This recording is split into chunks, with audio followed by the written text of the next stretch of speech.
Oke, selamat datang kembali. Kali ini kita punya cerita yang cukup menyentuh sekaligus kompleks dari Sulawesi Selatan. Betul, ini soal nasib dua guru SMA. Ya, mereka diberhentikan tapi ceritanya nggak sesederhana itu ya. Sumber kita dari laporan rapat dengar pendapat di DPRD Sulsel tanggal 12 November 2025. RDP ya? Oke. Nah, kita coba bedah bareng-bareng ya. Kenapa sih mereka sampai diberhentikan? Terus, apa yang sebenarnya terjadi di baliknya? Dan gimana sikap pemerintah provinsi soal ini? Mari kita lihat detailnya. Jadi, kita mulai dari faktanya dulu deh. Ada dua guru dari SMA N1 Luwu Utara, namanya Abdul Muiz, dulu bendahara komite, sama Rasnal. Rasnal ini kepala sekolah waktu kejadian ya. Sebelumnya dia juga Kepsek di SMA N1 Luwu Timur. Betul. Nah, mereka berdua ini kena sanksi pemberhentian tidak dengan hormat atau PTDH. PTDH ya? Berat itu. Dasarnya apa? Dasarnya adalah putusan Mahkamah Agung MA yang Ya. menyatakan mereka bersalah. Oke. Jadi udah sampai MA kasusnya. Bersalah karena apa katanya? Karena memungut dana dari siswa. Jumlahnya 20.000 per siswa. Rp20.000 per siswa. Itu yang jadi dasar formal PTDH-nya ya? Iya. Tapi, tunggu dulu. Dana 20.000 itu katanya bukan untuk kepentingan pribadi kan? Ini yang bikin rumit nih. Nah, ini dia intinya. Menurut laporan, dana itu ternyata dikumpulkan buat bayar gaji guru honorer. Oh, untuk guru honorer? Ya, yang gajinya katanya udah nunggak beberapa bulan. Dan ini penting nih, masalah tunggakan gaji ini terjadi sebelum Pak Rasnal jadi Kepsek di situ. Jadi dia kayak mewarisi masalah gitu ya? Bisa dibilang gitu. Masalah lama yang coba dia carikan solusi mungkin. Terus ada info soal persetujuan orang tua nggak? Katanya kan pungutan itu... Ada disebutkan juga katanya sih pungutan ini udah disepakati sama orang tua murid. Wah, jadi ada kesepakatan ya? Nah, disinilah dilemanya kan.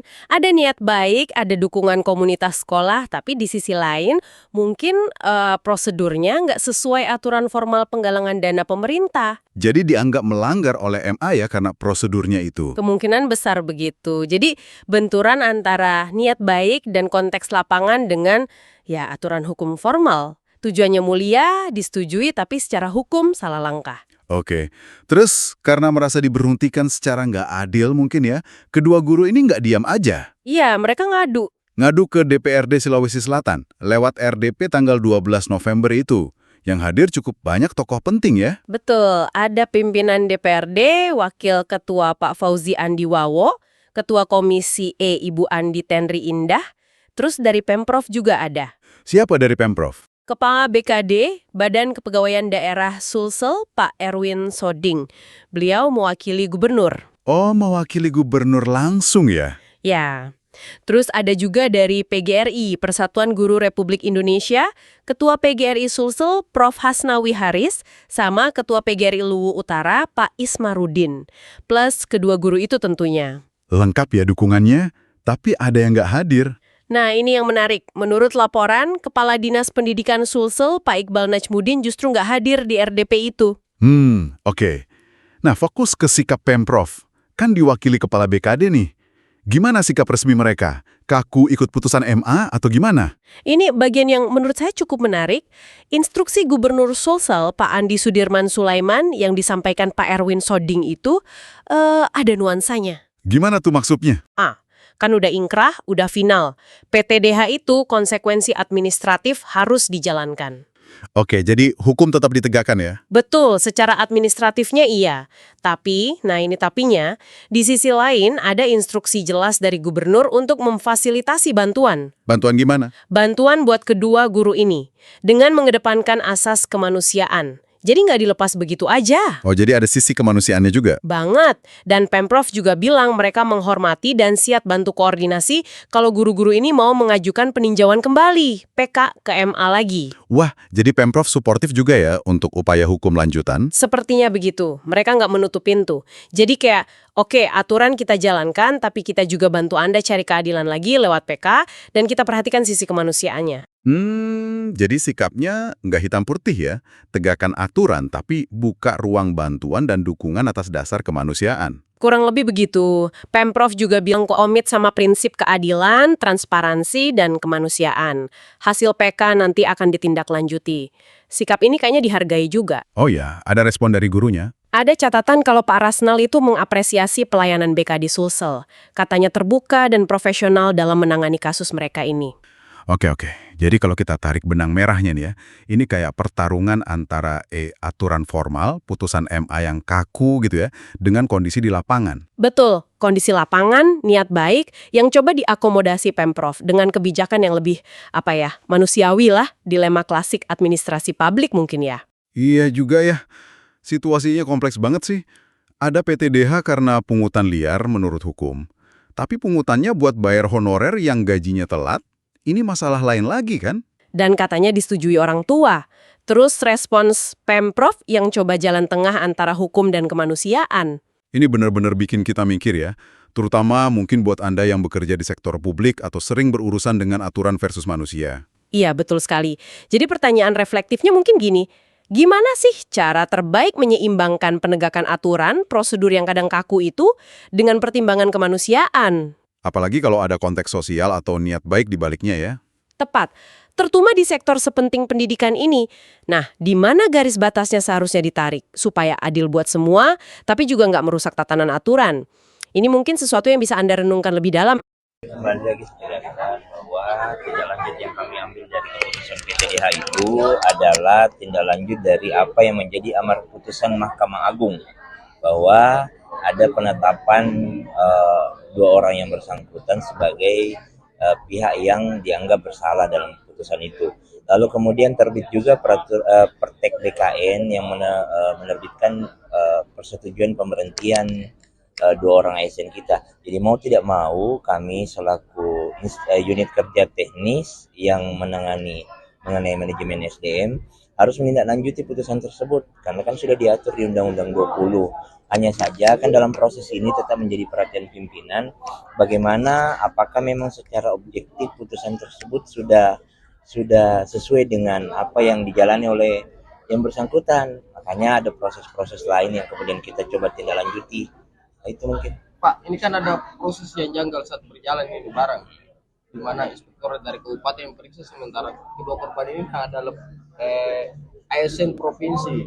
Apakah akan melakukan pemeriksaan juga atau audit kepada inspektorat? Untuk inspektorat Luwu Utara itu kami akan koordinasikan dengan inspektorat provinsi apa tidak lanjut dari hal tersebut karena itu kan kemudian menjadi ranahnya inspektorat. Yang kita mau tahu kan kita harus berpikir secara konstruktif, secara utuh kita harus paham ini barang. Jangan parsial-parsial karena jangan sampai satu aspek ini yang kita lihat lalu kita tidak melihat secara keseluruhan. Kita melihat dulu apakah pertimbangan dari inspektorat Luwu Utara tadi menjadi pertimbangan di pengadilan atau tidak, itu dulu mau ditahu. Tapi memang diperbolehkan Pak secara aturan ASN. Kalau secara kewenangan, kabupaten kota secara kewenangan tentu saja itu tidak dimungkinkan. Okay. Hanya saja bagaimana dari perspektif hukum itu kami akan koordinasikan dengan inspektorat lebih lanjutnya. Ada usulan PK sendiri Pak? Usulan PK akan kembalikan ke Pak Rasnal dan berarti pemecatan tim kuasa mereka hukum. ini berdasarkan itu. Putusan Mahkamah rekomendasi Agung. dari inspektorat juga. Putusan Mahkamah Agung. Mahkamah Agung. Iya, putusan Mahkamah Bukan Agung yang harus pertimbangan kita dari itu. tidak ada. Jadi putusan Mahkamah Agung menyatakan beliau dalam posisi dianggap bersalah, makanya dilakukan karena diatur di Undang-Undang 20 bahwa apabila ada tindak pidana seperti yang saya sebutkan tadi, apabila ada tindak pidana seperti itu maka harus dilakukan pemberhentian. Jadi upaya yang disarankan kepada mereka ini upaya Tadi kan kami tetap kami mengatakan kami tetap menghormati upaya hukum yang dilakukan. Karena ini kan sudah masuk di tingkat kasasi, otomatis tingkat terakhirnya sisa PK. ya. Tua disepakati oleh orang tua siswa bersama ketua komite di dalam rapat resmi, diundang secara resmi, dan semua yang menjadi keputusan itu adalah murni melalui pertimbangan orang tua siswa.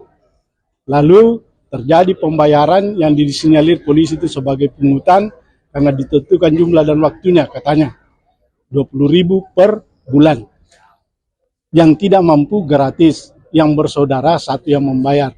Yang dinyatakan mampu tidak bayar tidak ada masalah. Kesimpulannya tidak ada siswa yang tidak diikutkan ujian semester gara-gara pembayaran. Semua keluar dari SMA 1, baik yang lunas maupun tidak. Berarti tidak ada unsur paksaan.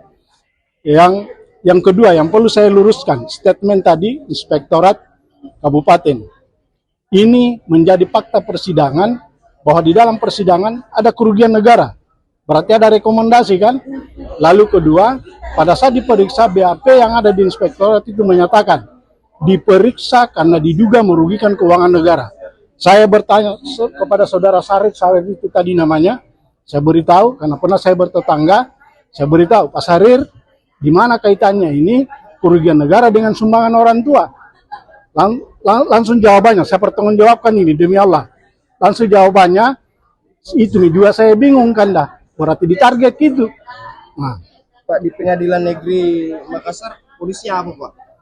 vonisnya itu lepas. Yang mana itu Bebas, ya lepas itu beda dengan bebas. Kalau bebas itu terbukti tidak berbuat. Ini terbukti berbuat tapi tidak bermakna pidana. Ya, itu lepas. Di kasasi apa? Di kasasi itu dituduh dipersalahkan menerima gratifikasi. Nah, yang mana itu gratifikasi di situ karena ada insentif pada tugas-tugas tambahan, wali kelas, pengelola lab, wakasek. Berarti saat itu kita dituntut korupsi. Dan itu tidak pernah muncul di persidangan sebelumnya itu. Itu kan ada pembacaan tuntutan di pengadilan. Oh, tidak ada itu bilang di klausul keputusan bahwa harus dipecat. Enggak. Ya, jadi vonis 1 tahun, denda 50 juta, subsidi 3 bulan. Jadi apa yang janggal dari kasus ini Pak? Yang janggal itu adalah yang pertama, Inspektorat menjadi biang kerok. Yang murni sumbangan orang tua menyatakan ada kerugian negara, yang sangat tidak sinkron itu. Terus apa lagi? Orang tua siswa yang dimintakan yang keberatan? Selama ini saya sebagai bendara tidak ada orang tua yang keberatan. LSM itu yang melapor tidak ada adiknya, saudaranya yang sekolah di SMA 1. Pak, apa kejanggalannya dari kasus ini? Jangan bukti. Nah, apa kejanggalannya? Iya. 1, menyatakan ada kerugian negara. Terus apa Kedua, lagi? memaksa anak-anak membayar. Kalau memaksa anak-anak membayar, maka summa totalnya lunas. Ternyata banyak anak-anak yang tidak membayar, tetap ikut semester, tetap ikut ujian, dan keluar dari SMA dalam keadaan lulus. Ada bukti pembayaran. Terus apa lagi Pak? Yang ketiga adalah dilakukan dengan pungli. Terbukti bahwa ini dirapatkan orang tua secara terbuka. Berarti di luar dari ciri-ciri pungli itu yang dilakukan secara sepihak dan tertutup. Kejanggalan hukumnya seperti apa? Kejanggalan hukumnya ini kami divonis sebagai korupsi. Sementara ini adalah kita hadir di situ karena ketidakhadiran negara untuk membantu sekolah, untuk membiayai. Download Tribun X sekarang. Menghadirkan lokal menjadi Indonesia.